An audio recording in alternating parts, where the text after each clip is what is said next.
Welcome to the Great Noticing Podcast with Marianne and Emily. The Great Noticing is about our awakening as people, professionals, parents, and leaders. Noticing empowers us to unravel the old narratives that dominated and defined us. Noticing supports new patterns and celebrates behaviors that help us create and step into the life we desire. What are you noticing lately?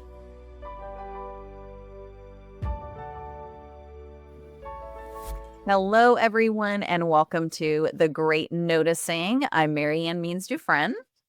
And I'm Emily McAnally. And we're so excited to get to welcome an incredibly special friend today. She's deeply rooted in service, advocacy, and leadership. Jordan Rolfe Stimpson, our Fort Worthian and good friend. We're so glad to have you.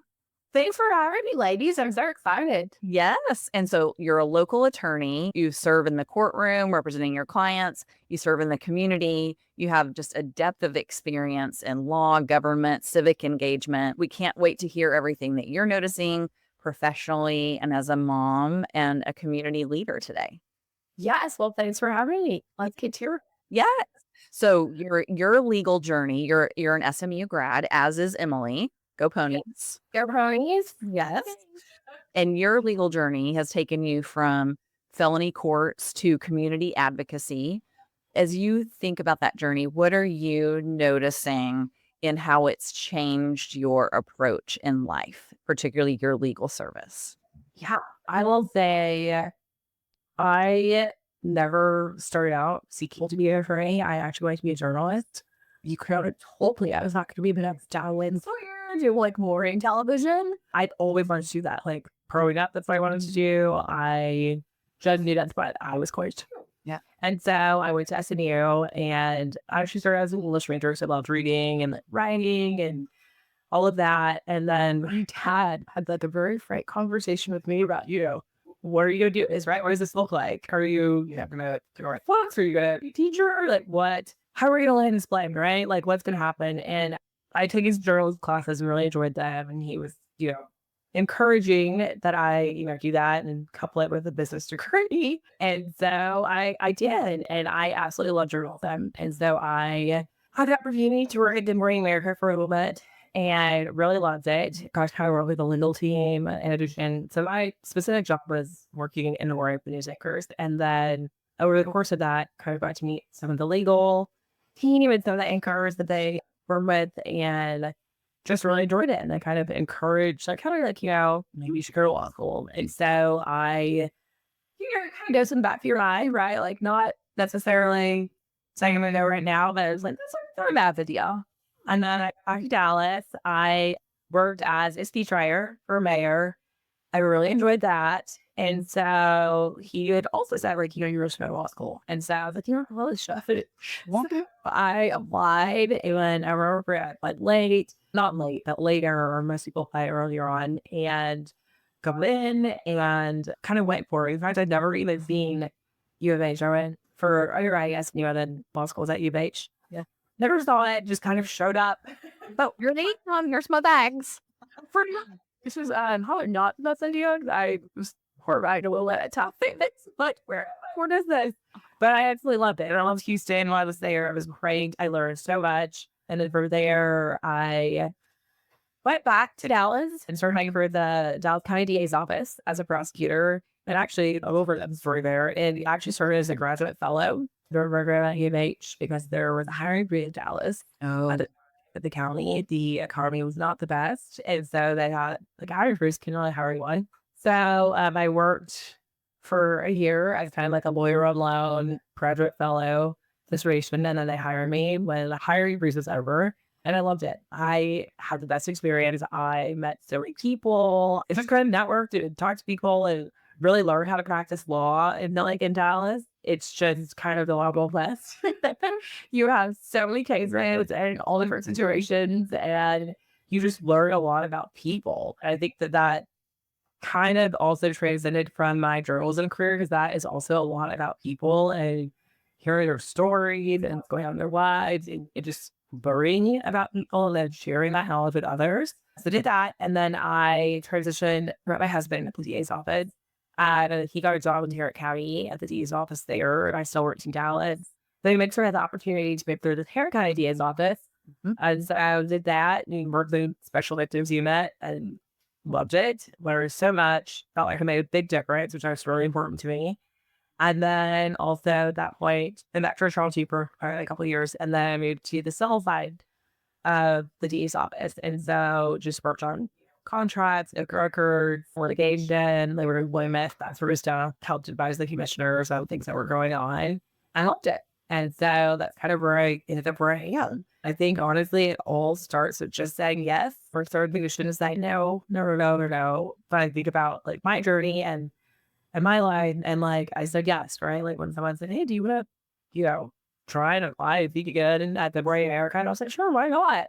And so I did, like yes. And then I, moved to New York, and like loved it. But none of that would have happened unless I just said yes, and I was open to it. And so I mean, that was the first real lesson I had, and just like dealing with it, right? Like I moved to New York, this girl from Texas, not a true New York fucking her body, and absolutely loved it. And I feel like they love me too. Like this, I brought me different perspective, but yeah, we're just kind of saying yes and going for it. And then even with Dallas County on there, I hoped that things would break out and they were hiring free. So I just stayed and said, yes, I'll take what I have and I'll do that. And so just saying yes and being over it, I think is how that's starting. As far as like the legal career, how it's changed over the years, I think it's like night and day. It's just so different. But the world is in a different place. And I think that also has a lot to do with it. Yeah. And the legal profession as a whole has had to adjust a little bit more. Lawyers tend to be pretty rigid, right? You like things how we like them that are black and white. We know that what's in bounds, what's out of bounds, how to figure out what I need. The rules are so that you can kind of, play within them or however you need to. And so I think the profession has changed over the years as the world has changed. And I think it's a big, I would say I didn't see it coming as it was coming, but as we got into it, I could feel it and see it changing. I know when I first started practicing law, I was told that you would need to wear shears and whiskers, right? Like it wasn't really like someone in pants and you were allowed to, but like, that's what you should wear. And I think around how, and that's just not the norm, right? You see women in pants in the courthouse all the time. And so it just kind of changes. And there was no hard and fast rule that said that. That was just kind of what I was told by other attorneys that were there. And that's what people dress for the role that you want, right? So if you see people that you would like to reach that level someday, that's what you need to emulate.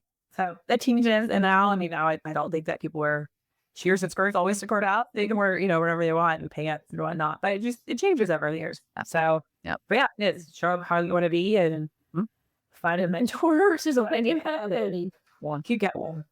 I've never heard an attorney talk about loving. Now, everything but is that like, would it be anywhere Jordan went, she would love it? I will say that's probably true.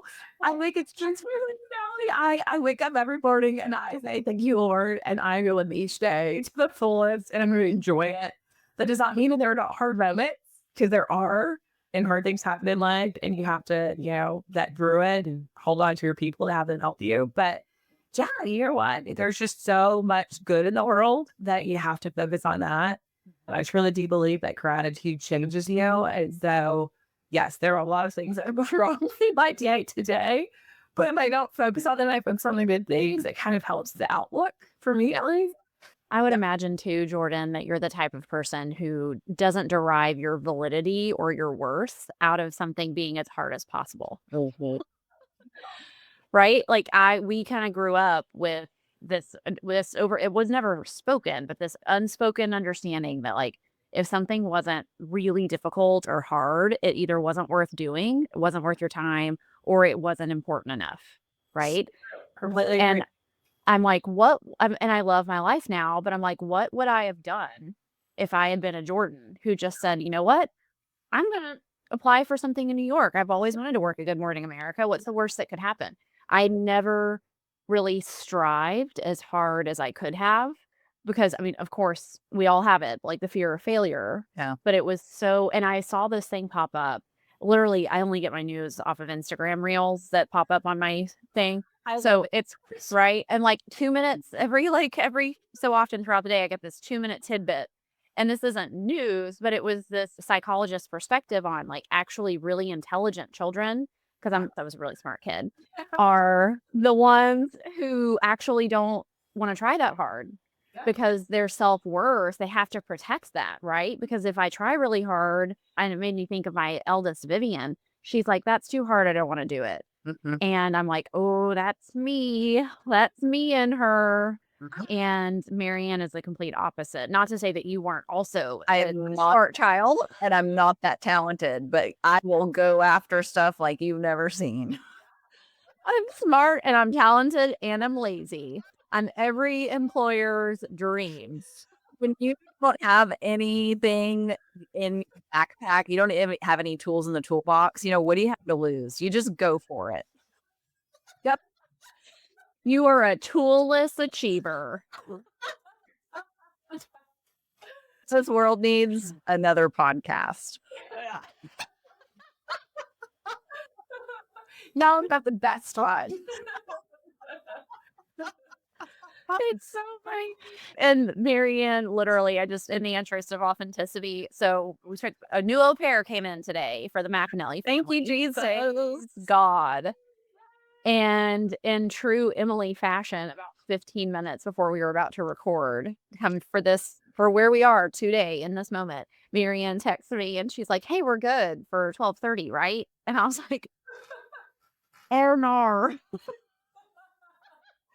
So I'm like, hey, brand new au pair, you want to hang out with the kids for a little bit? And I had to lie to her and say, oh, I was just pulled in on a call last minute. I have to be on camera. Can you step in and recording? Yeah, no, it's been on the books for quite some time, but she didn't need to know that.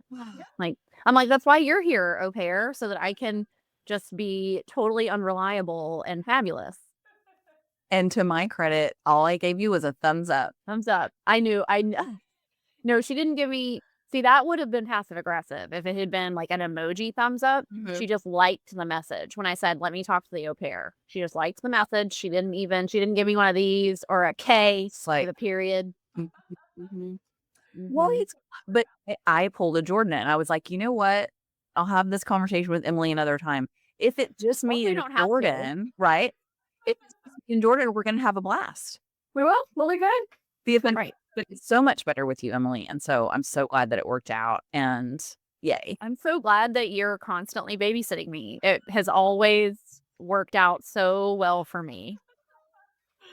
I'm 37 years old and my big sis still has to be like, hey, are you coming to the scheduled thing that we had scheduled on the schedule? I'm just praying that this au pair is as capable and responsible as she appears to be, because we can't have two loosey-gooseys in the house trying to like figure our way out through. Well, you said she just finished her law degree. So yes, she just got her law degree in Brazil. So already more achieving than me. When she woke up today, she was better than me.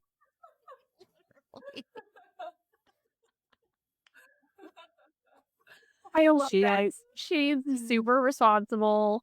Like, she gets here and we have a sitter who helps out whenever she can. And our sitter was here with the two children. And she gets in and I'm like getting her all set up in her room. And then I come downstairs with a bottle of Prosecco and I was like, you want to celebrate? Oh, this is what I'm in for.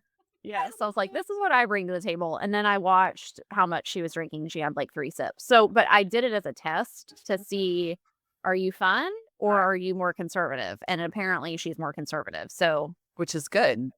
Thinking smartly. Yeah, you're right. Which is good. Yeah, it's good. First day, so maybe she's like, we just like tiptoe into this. Getting and was probably dehydrated from her flight. Right. She's you need to give her a little rose water spray and help her acclimate. All of the things. I wonder if she wondered if I was testing her.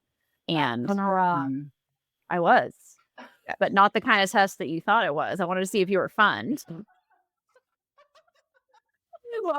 Failed the first time. Right. You're playing checkers. I'm playing Prosecco chess. That's pretty funny. I like that much. I love it. I also find it interesting, Jordan, that you go to somewhere like really cool, like Manhattan, and work on Good Morning America, and that convinces you to go to law school. Yeah. What's right? Love it. Like, this is too fun. This is way too fun. I need to go against this mission and go to law school. It was one of the things when I graduated, the economy was just not the best. And so it was kind of like, wow, I mean, I think they were offering a lot of like contract jobs for journalists at the time. And that didn't seem the most appealing to me. I enjoyed it, but like, I didn't want to be able to like the middle of nowhere. And I mean, a lot of the places that they were offering contracts were very, very cold. And I'm like, just right now, I don't want to do that. And so, yeah, I kind of started thinking about things that kind of all lined up. And it took funny, but I was so worried about, or forget this, but not really a big worrier. I am sometimes, but not really. I was worried at that point, like, oh my gosh, I'm ready to child, I've got adult. I'm going to like figure this all out, right? And it just kind of all like life works itself out, right? Like you got to prepare yourself and be prepared for the moment, but it does in and of itself kind of find its way to working out, I guess.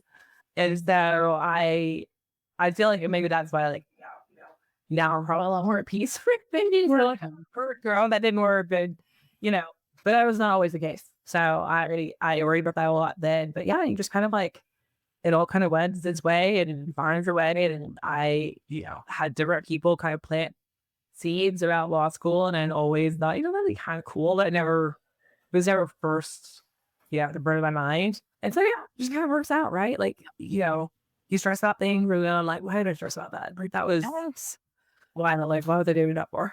I've been thinking about that idea a lot, that I'm in a time in my business where things are trending up, we're working towards scaling, but there's still a lot of uncertainty. And particularly when you're trying to get to a new place financially and the worry and angst that can cause. And I was thinking about how other times in my life, when I've gotten through a season like this and I look back and I say, it all turned out the way it was supposed to. I wish I hadn't made myself miserable by worrying. I'm trying to apply that lesson now. Can I lessen some of the pressure and invite more peace in, because I know my faith tells me that is going to work out better, what may be different, but better than I anticipate. And can I enjoy this process a little bit more? It is sometimes very hard in the moment. So I say it as if it's like so easy and like, I just, I don't worry about anything. That is not the case. But I have tried to be very like conscious about it, if that makes sense. And so that has really helped me, because I do know that I will eventually get to the other side of whatever it is. Yeah. I do know that I will regret not enjoying the moment as it comes, if that makes sense. And I know that one of the things in life, we're all very busy, right? Go, like, things could do, and went from here or there, we're going to do this and we're going to do that. And so I have really practiced, I'd probably say over the last 7 years, trying to be very present to whatever it is that I'm doing. And so a lot of the times where I'm a meeting or whatever it is, I will set a timer on my phone for whatever the time is, right? So if it's an hour, 10 minutes, whatever, so that I just can put my phone down and I'm fully engaged in whatever it is that I'm doing. And so like you will get my full attention for better or worse. But that is where I am. And I have felt so much joy by being able to be fully present and not have to worry about, oh, what's next, or who's texting me, or what's going on, or what email was that. I will just respond to it as soon as whatever it is that I'm doing is done. And that has been very, very helpful for me. I don't know. It brings books. Yeah. I think that's, well, now I feel like you're going to say something really poignant. I was going to be like, that's why I love tennis so much. I love tennis. You should play them whenever you're back. I love that. Are you a 2-5, 3-0, 3-5, 4? We all get cartwheels and yes, that's the best. which is always fun. So yeah, I get really centered and connected with myself when I'm playing tennis. I think for Prosecco. You said 7 years, Jordan. Was there something that happened 7 years ago? Maybe tripped? So at that point, a prosecutor's office and had seen just like kind of several cases. And it just, you start to work on, fatality cases and things like that.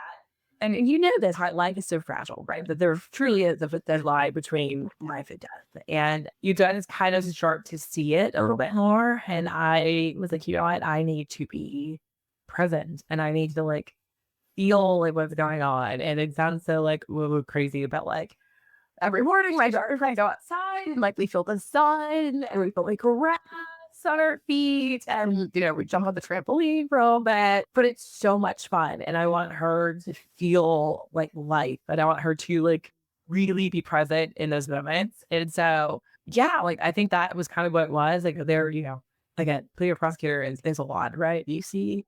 You typically meet people and whatever the worst day of their life is, whether they're the victim of the crime or the defendant who's allegedly committed a crime.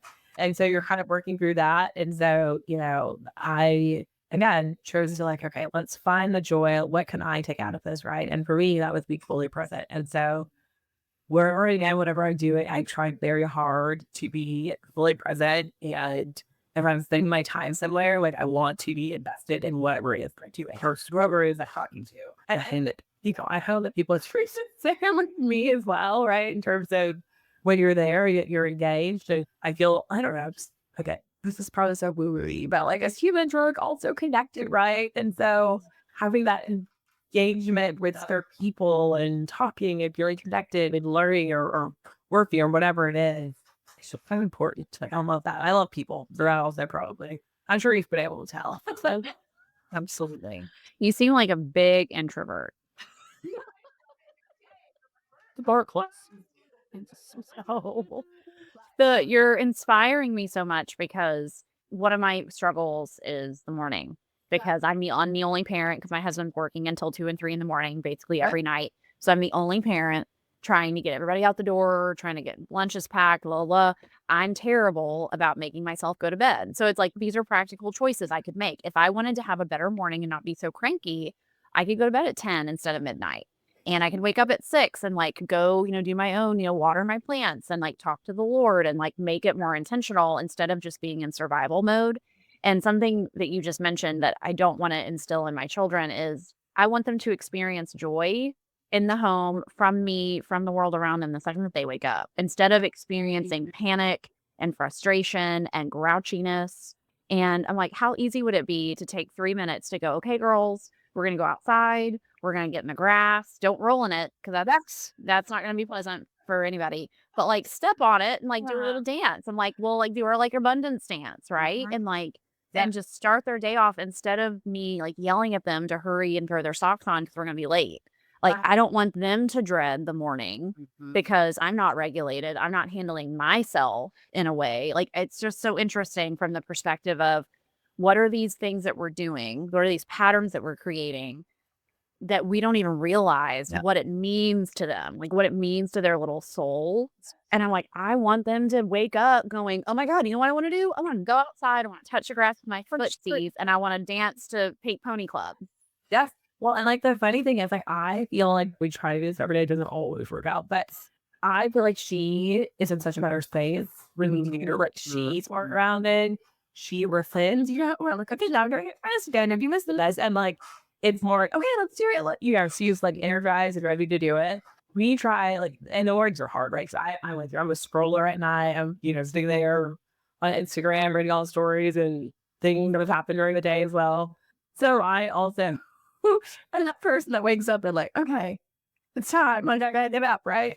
And the mornings are rough, right? They're hard, they're rushed. So my husband takes her to school, and that's probably because he is on time and I am not. I am more of a like, oh, we're sitting in like right before it's time. So like, that's kind of I was like, he's probably the one that keeps us all grounded and like timely and all of that. That is so not my wheelhouse. But yeah, that's kind of what I do. And they're just chaotic. Like, mornings are chaotic. Like they are. And I am always like rushing or forgetting her water or forgetting like whatever. But yeah, we was trying to get fun. Right? She's having fun in the chaos sometimes and finding the joy and reaching our little, it's a great day to be a Simpson song. And she gets all like, and so mornings kind of till the truly chaotic time is not only will be chaotic because you try to get fun in the midst as well, especially before they go and learn and have to be serious at school. Yeah. Do I want to send them off into the world with anxiety because mom was yelling at her to hurry up, she's going to be late? Or do I want to send her off into the world like singing a song in her head because you were saying that your husband's a timely one and you are? Same. I had a major victory the other day, and there's this admissions gal at my daughter's school who everyone's terrified of because, she has a lot of sway. But I have refused to kiss her butt, and instead I'm just myself. And I think that she probably enjoys it because everybody else is so solemn around her. Yeah, it's her. And so I'll give her a high five when I see her. I'm like, hey, no one's Yeah. hey girl, fist bump. No one touches this one. And the other day, so we're always late. And late in carpool is if you're pulling in at 7:55, which is what we do, you're technically late. I pulled in, all 3 kids are in the car. The 2 aren't going in. It's just Vivian. This is just for Viv. And I pull in at 7:47. And my bangs are done. I've got a little makey make on. And I pull in and Adrian sees me and she goes, points. And I gave me a ooh, and this was such a moment. I was so excited. And then I saw her later that day and she gave me a high five. Yes. I was all of I was and Cora already got in, but even if she hadn't, if she were going, it would have been even cooler if I were trying to get her in for next year. And I would have been oh, That's right. You were on the line, but you got to carpool 7 minutes early. So you that may have gone away. I was major. And the fact that she was giving me high fives and other people saw it. Yeah. Even better. You were now there is crying to me yeah, but what's it? Right? I'm just loosen up. Right. She's human too. It's like that US Weekly magazine where it's celebrities. They're like us. They buy kale at the grocery store. Adrian likes a high five. Yes. That's right. Yeah. That's funny. I've always thought it was Us Weekly. You know what? I've always said Us Weekly. And then in the moment just now, I was I think it's US Weekly. And my brain was say US Weekly so you don't get. It probably is US Weekly. You don't need that. I would call it Us Weekly too, but it probably is just secret. I never thought of that. Now we're going to have to chat GBT it. Yeah. But I literally in the moment was no, it's US Weekly. And then it literally a cannot come here. And Actually, my whole life just turned upside down. I know. I was true. I do that to people. What's And I was on Instagram teenage video or not and I've been putting the trash bagging wrong all these years. I would get up, open it, and then put it in. I would what are you supposed to do? And flip it. Do you hear that? what? You know how it's best to do? You just open it and put it in. Yeah. And so you don't have to normally I open it, let get it all done. Yeah. And then put it in. Nope. You just put it in that way, and then it will go straight home. Is that crazy? What? I put mind blown. I love it. You're on for decades. I can't that's the part of the SAT that I bombed because I can't imagine shapes and how they move in my head. So I still don't get that. I'm gonna have to actually go try it. Are you going to try it? Just try it and try it. Mary, that's another tool that Marianne does not have in her toolkit. Have that shapes transference ability, and so I'll just have to test this one out on my own. I was watching you just now as she was telling that story, and you were literally going, trying, Stop again. Go try it tonight. She's not having a stroke, folks. She's just trying to figure out how to put the trash bag in correctly. Oh my goodness. Spring is all about fresh starts, so why not give your skin one too? If winter left your skin feeling dry and dull, it's time for a reset with a facial from Hannah Azul Korean Skincare. Myung Chong has been perfecting skin for 27 years, and her facials are the ultimate refresh. People call it the Hannah Azul Glow for a reason. And to keep that glow going, Her medical grade skincare hydrates, smooths, and revitalizes so your skin looks as fresh as the season. Ready to shake off winter and step into spring radiantly? Visit hannahazul.com to book your facial and grab your spring skincare must-haves. That's hannahazul.com, HANNAISUL.com, because glowing skin is always in season. Okay, so Jordan, you mentioned your 2-year-old daughter. Yes. Sweet little Wyatt.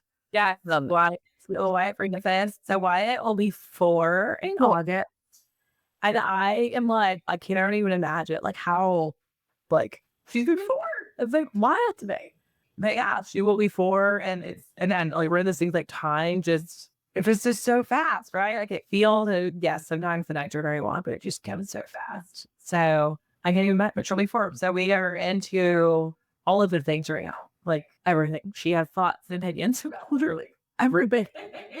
From what she wears to what I'm wearing to what the dog is doing. She is all about brilliance. So they said thought, and they're so sweet. Like they're so sweet.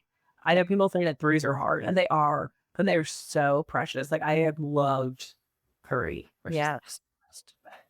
I love that for you. Yeah. Yeah, like I will say, she is wild, but she will, I mean, again, sent the word to Curry, it's sent her to a whole meltdown, and she will be on the ground, and I'm like, throw it with 4 down there. Like, what is happening? Just licking the floor. Pretty much, I worked so hard for her to like stay, like turn furry, and she's just down there having a grand old time. But it's part of it, and if someone looks, that's fine. Right. There is her favorite story here, 5. Forgive it. So I'll take the good with the bad. How will you balance this? Because I know Margot turned 2, she'll be 3 in May. And this past year, I've been able to do things like clean a closet or, do something around the house because she requires that I don't have to be so on her and so attentive. So that having more and more independence has been so helpful. But how have you balanced that? Being full on in your career, husband with a demanding career, and then a little one at home. Yeah, so I will say, to say the least, it's hard. Motherhood is hard on any level. Like whether you're a stay-at-home mom, whether you're a working mom, whether it's full-time, part-time, motherhood is hard. And you should be, right? Like you're raising little humans who you want to be good, productive citizens and just be happy, joyful little people. And so everything you're doing, you're always like, thinking like, all right, you have a lasting impact, right? And this is whatever. So I think for me, it comes with balance, and balance is also very hard, right? Like there are days where I am probably an excellent mom. There are other days where I'm probably even a better attorney than maybe I was a mom. And fortunately, my husband is there to pick up the slack for me on the days that I can't. We're probably very traditional people, I'd say, but we also are very modern in our approach to life. And so like, does he help me in each other sometimes? And yes, then like, does he help me? When I can't be in something, like he will be there, but like he is a full parent just as much as I am. So he's not babysitting her. He is being her dad. That is, but he is there too. And so the same way I'm there to be her mom. But like, I think the way that we have tried to find balance is like, there's some days where I give like 80% and he gives 20%. Or days where he gives 90%, I might get 10%. And it's just where we are. Some days it's 50-50 and some days it's 60-40, 70. Well, it varies, and that's okay. And I understand that he's a schedule that's busy, and he understands that I do. And we just try to figure out how to make it work so that neither of us have to sacrifice. And for that little Wyatt is not also there, like she is getting short in this time. Yeah. And so we work very hard intentionally on balancing that. And we for sure always had at least one meal together a day. So whether that's breakfast or whether that's dinner, we all have at least one meal together, and then at least one of us will have dinner with her. So that's kind of how I have tried to work it. We also had grandparents that are super involved. Lots of lovely dad are there. In fact, I was in Austin on Wednesday. They were tied in Chicago. So my dad actually took her to dance class and got her all dressed with her little ballet tights and her tutu and all that stuff. So we had truly, we were and you'd ever walk in and help us. And it's been good. I think it's good for her. I have a good strong relationship with my grandparents, her and my parents, and for her to get to have her own kind of relationship with them. And so I think that is good for her. And yeah, I think communication is key. And some days we don't communicate well, but other days we do really well, and we kind of meet each other where we are. And so if he's having a busy schedule, then I'll pick up, and if I'm super tied up, then he's there. So that's how we prevent and get full disclosure. Some days it works better than others. Absolutely.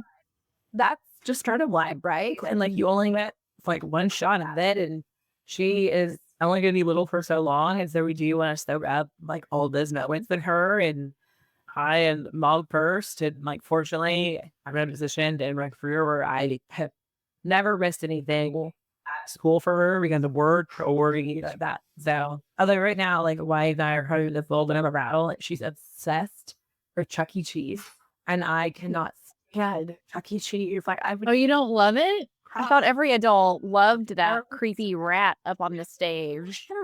Like, and now like they have different versions of Chuck E. Cheese. Like there's like kind of, the meteor Chuck E. and there's like a little skinny Chuck E. and like, I mean, it's like We have body inclusive Chuck E. Not one was enough. yeah. But I like walk into that place and like, but she loves it. She's got like multiple birthday parties there, and like every she's like, can I have my birthday party there? And I'm like, so, but You're so much kinder than me. Vivian will ask for stuff like that. I'm like, no, that's just not happening. Chuck, it's closed. It's closed on that day. She's like, I didn't tell you the day that I wanted. I'm like, yeah, it's closed. you see that cry and just like, what a sojourning. There's people everywhere, and like there's like, it's not my jam. So like, thankfully dad is like more than willing to go. Like, Oh, good for him. I've been like, but all of that stuff makes you just very like I'm not even a big thing slide. The 16-year-old that's like controlling the ride, it's throwing you 16 feet up in the air, just makes me squirm. So Making out with her boyfriend. it's just not my thing. But yeah, she loved that, and so that part's kind of fun, right? There are things that she loves that I really do not, but being able to kind of go with her to those and give her those wins. I feel like as parents, we have to say no so often. So finding a way to say yes to things or letting her choose something, even though it's for, two things that I'm going to be sure of, but that were equally fine. But she feels Right. Right. So like trying to do those. So yes, I will pitch Chuck E. Cheese on Saturday because there's a little friendly her. I will play date there. So. You're so Like- sweet. Yeah. How have you seen Ty grow being a girl dad? Oh my goodness. So Ty, it was a Ty played football at Baylor many years ago. And Ty's like a total guy's guy, right? Like that is, he's bad. He starts a pickup truck. He wears, there. So like he's the guy's guy. Watches like sports all that the whole time. And so it has been so much fun because Wyatt is just like, they're fucking, she is my little sidekick, and like he takes her to the opposites of times. He'll take her to golf with him sometimes. I mean, it's so funny because she has just adopted her as a little like sidekick, and they're like little besties. So that's always kind of fun to see. I was not expecting that. But yeah, they go in and little matching golf outfits. The cloak and the club together in golf. Which is so funny. But he's like all into it. And loves matching. He'll laugh with her. Like, and she'll have a pink shirt. He'll have a pink shirt. And I'm just like, oh my gosh, you're you. Like, but it's fun and they love it. And so, but yeah, I mean, it's so funny because like they had a tea party probably like a couple weeks ago outside. And we're like, it's just so funny, right? To see this guy who, such a nice guy out there at a tea party with her and the dog out in that yard. And they're like having a great time. Present. That's the gift our kids give us because they are so good at that. And I think there's intellectual component to it. Like we know to worry. We know all the things that could happen, right? They're completely clueless. There's not a lot of metacognitive activity going on. They're just right there having a tea party. And it's such a gift to get to re-experience life that way. Well, it's so funny because like when we were waiting for his work trip, she's got like this little like Minnie Mouse thing, and it's always been wearing, but she loves it. She's loved it for years. And she took it and she like gave it to her and she was just have this so that you'll remember me and just I can never forget you. And it was just so sweet. And it was like so out of the blue. And so I love that they have like a close relationship. And I love that she's thinking of him. And but it's so funny because it just shows you how thoughtful sweet little girls are, how they can be, and how it's innate, right? Like that is not, maybe that means I've not taught her that, but like maybe she sees us do that and she picks back on it. But yes, so I thought that was really sweet. But yeah, that career, all I can say is Korean wild. It's a wild ride. My goodness, here we go. Do you ever see Wyatt, see you and Ty like hug or kiss each other and see the expression on her face? Yes. So we actually, yes, we'll try this. So she does see that and she loves it. So she's very lovely. She'll give you truth and she'll like kiss each cheek and she'll like give you a hug. Do you need a hug? Oh, let me give you a hug. You look sad today. Like she's very in on that. But it's so funny. So we kind of really like steered clear on a lot of like the Disney movies until like recently. Yeah. And she really never had like a clue about like what a princess was, right? She like, it was like whatever she wanted, right? Or well, like princess does whatever you want. She's like, well, princess is a doctor. It's a princess is a doctor. And like, princess wears shorts. I was like, yes, you know, a princess can wear shorts. Like it could be like whatever it is that you want. And so now like she's really gotten into like the Disney movies and like we watched all of them. But we watched like Frozen. And so she loves pink dresses and like all of that stuff. She thinks it's so fun. And so I think that we are trying to allow her to be who she is within the balance of knowing what is traditional, what is not traditional, what society kind of expects, what it's not. And like you can sign to get in where you said, right? But like giving her the knowledge of being able to be her true self, I think has been probably the best gift that I think that we should have given her. And helping her be the best Wyatt that she can be. Yeah. I would rather making her either me or Ty or whoever. And so that has been so much fun to see. And she's super girly and super like talkative. And she's so like mothering to people. You know, we've got to focus on ourselves. Let's focus on what we're doing. Let's not worry about what other people are doing. But she's over here telling so and so they need to do this. They need why are you doing this? And like you're supposed to do this. I'm like, okay, well, I'm one of her parents, but so scary. Hey, yeah, that I think has been, I would say fun and I think important. And I think it's even a very nice lesson for me, like because they just are so present. Like kids are so in the moment of whatever's happening right then, which always helps me also be in the moment about, you know, whatever's happening. I told the story the other day of being on a panel and we were already late for school, right? And mine said, well, I really like some eggs. I'm like, okay, like let's make some eggs, sister. Like we're gonna have some eggs. So we sat down and we made eggs that morning. And we were already late. So I really didn't hear at that point. And I realized that probably made her entire day. Like she talked about those eggs at her at school. She talked about when we got home. I think it was really just spending time with her and like doing something that she wanted to do. And so yeah, I think that has been very helpful for me in terms of like slowing down and like being and like trying to get to European development because that is such a small period of time that they are low. It's around. I think kids also, when you're a parent, it's something for you in the moment. And of course, like we can't do that all the time. And there's a fine line, right? Like, no, we can't, you can't go outside and pick up the shovel and, you know, I don't know, do something bad with the shovel. But that's Cora. Cora loves to hurt things. So I have to constantly keep her from hurt. Like she sprayed Windex on my French antique like buffet earlier this morning. And so I can't, you know, we can't, but I think in the moment when they want to do something that's sweet and innocuous and is really rooted in time spent, to say yes. And I'm like, okay, what else could I say yes to? Because I know I say no a lot. Yeah. But I don't say no to myself. Like if it's something that I want, I'm doing it. I'm going to figure out a way to move heaven and earth and find, you know, a last minute sitter or whatever. Like I want to also show that my kids and their needs matter. And not only their needs, but what they're interested in. Their desires, yeah. Their desires matter, right? Like it's not silly or frivolous or we don't have time. We have time for some eggs. Let's make some fluffy scrambled. I'm hoping you didn't do something like more elaborate than scrambled, because then I would feel bad. They're never going to get that. They're getting scrambled eggs. Benedict before her trial. That Right. So it's crab, and what's the stuff that you pour on it? I haven't. Yes. Yes. Yeah. I haven't. I don't eat eggs, by the way. Like, I don't like eggs.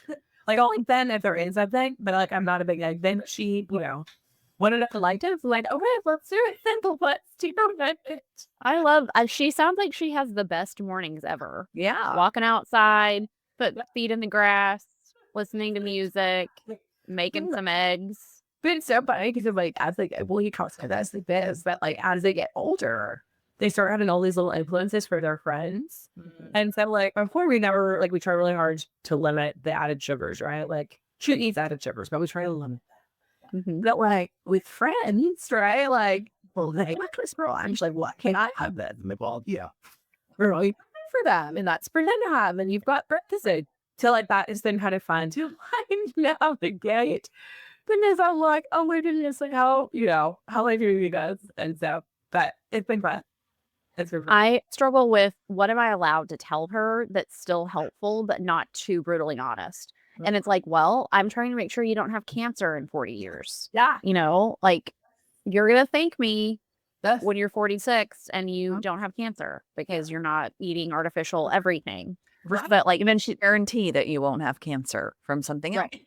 Yeah. That you Fritz totally fair. like the true green in your backyard that you're Right. putting your feet in every morning. as we touch the grass and say, good morning, the sunshine. Go nowhere is safe, kid. Have a great day. Love you. Well, there's like red dye everything or no whatever, and like you're like, well, I guess have a layer sandwich. I'm like, oh, they don't actually. But yeah, so been like navigating that, but yeah, it's super fine. It's super good. I feel like we watched Frozen on repeat at our house, so we're never there. Yeah, or the bro loved it, but we're Margot. But that is We're having a Frozen birthday party. Pumpkin. We'll send a little invitation over to Miss Wyatt. yes, that's all very Ross. Yeah. Yeah. We were Frozen we were Elsa for Halloween last year. Absolutely. We're a mermaid for one, and then a butterfly for one, and then it holds up. So Little dolls. One. Jordan, as you look at the next year, you've got an incredible career. You've got a baby girl turning 4. What does success look like for you in 2025? I think for me, success in 2025, that's a great question. I'm going to say 3 words. Firstly, happiness. I want to have complete joy and happiness. And that, again, it's not going to be every day, right? But I want to be happy with wherever life is taking me. I would say growth. I want to continue to hopefully excel in my career, excel at being a mom, excel at being a wife, so to say that. And then I'm going to say prepared for whatever the next year brings. Yes. Yeah, you like continue to prepare yourself. I think sure, like you and your business, right? Like you are continuing to scale, and you're looking at what your needs are now and what they will be, and then you've already added an additional member to your team, right? And that's because things are continuing to grow, which is nice. So I think for me, I would say that those would be my 3. I think, joy or happiness, joy, and then growth, and then prepared for whatever comes next. And if we're focusing on growth and on being present to the joy that is available, I think that helps us prepare. Oh, absolutely. That's a really great. You're spot on. Well, the thing I bring that things are around the lab all the time, right? Like even today, right? That list a million different things that have gone up according to plan. Right? But when I like focus on the good things, the things that have gone, there's also a lot of that too. And so I think where you can change your mindset, that helps a lot. Again, like this happened, gosh, someone told me it's probably 20 years ago, and it just stuck with me, always stuck with me. That a no is really just a not yet. Right. So, someone tells you no, don't be discouraged, don't get down. It's just not yet. Yeah. Right. And you figuring out what it takes to get you to the yes. Yeah. And so for me, yeah, it's just not going to be all here knows. Never know. And it's really just not yet, right? Just not yet. That's right. And that's a growth mindset thing too, around I may not be able to do this thing yet, or I may not be ready for that step yet, but I'm on the path. And with joy and growth and preparedness, we're going to get there. Yes, absolutely. And then again, like, life is hard. So like, why not choose happy? But I'm ready. Life is hard. Choose happy. Yep, that's exactly right. Well, Jordan, thank you so much for joining us today. This time together has just flown, like getting to catch up on everything that's happening in your life and just hear about the things that have inspired you. And listeners, thank you all so much for being with us today on The Great Noticing. Please be sure and tell us what you're noticing and how the conversation with Jordan impacts you. And we'll see everybody soon. Thanks, y'all. Thanks for listening to the Great Noticing podcast. Don't forget to rate and review us on your favorite podcast platform. And for more information and to keep up with Marianne and Emily, visit thegreatnoticingpodcast.com. And remember, what are you noticing lately?